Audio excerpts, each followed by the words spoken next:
In this Jedi Survivor news update video, I will be sharing with you new details about the helmets that were made for the game, plus a potential tease for DLC. Before I do share the news with you though, make sure you do subscribe to this channel so you won't miss any future Jedi Survivor news updates. So Jedi Survivor's game director, Stig Asmussen, just did a new interview where he may have teased DLC and shared some interesting development details. The first detail is that he confirmed helmets were planned for this game, but they were cut before the game came out. You may have seen a video I posted a few weeks ago that showcased some of the cut helmets that I found in the game files. If you have not seen that video, be sure to check it out for more information on the topic. But we did get some brand new information about helmets, so they were way more advanced than we thought. Stig shed some light on how they worked and why they were not in the final game. He said, "We actually considered helmets for this game. We had some helmets that had real-time voice modulation to change Cal's voice. We had that working. I do think this helmet that I found in the files would be one of those that had the voice changer feature."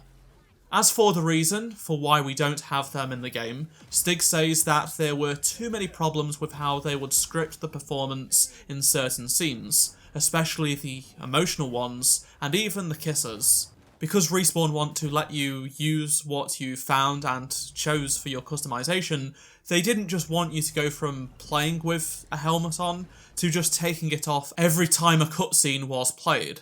Stig says that it was a constant back and forth debate where he ultimately decided, let's cut it for release. He follows that up by saying, "It does not mean the helmet conversation has stopped." Then one of the hosts does say they'd like to play through the game again in the future with helmets, and Stig didn't respond to that before being asked another question. This is just pure speculation on my part, but I feel like there might be a chance a future update will bring us helmets. A further remark from Stig also indicates that DLC might be coming because when discussing everyone's favourite side character Turgle, Stig claims, "There's sure to be new adventures of Turgle." I know what some of you will be thinking though, maybe Stig is just on about the third game. Well, he explains that they have not really had conversations about the next game yet. Most of the developers are on holiday, as they've been working on this game for 3 years, or even more in some cases. He's also said for now that they are just supporting Survivor right now. That's where their focus is. This could just mean fixing the performance and bugs, but there are some smaller things fans want in terms of content. Another question given to Asmussen was why they can't change the colour of Cal's hair.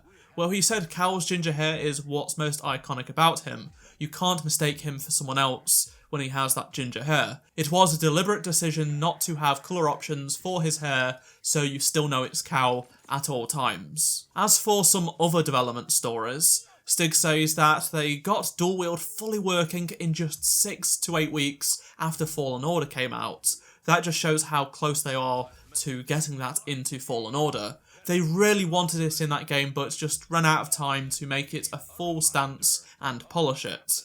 Same goes for customization. The ponchos, mantis customization and such were all last-minute additions to Fallen Order. The plan for Survivor was always to make much better customization systems for Cal and BD1. He also added that Cal shooting Bode for a second time was Cameron's idea. It was something that, in the moment of filming, Cameron thought worked, so they just kept it in. In regards to the Merrin portal section on Jeddah, it was, unsurprisingly, very hard to do.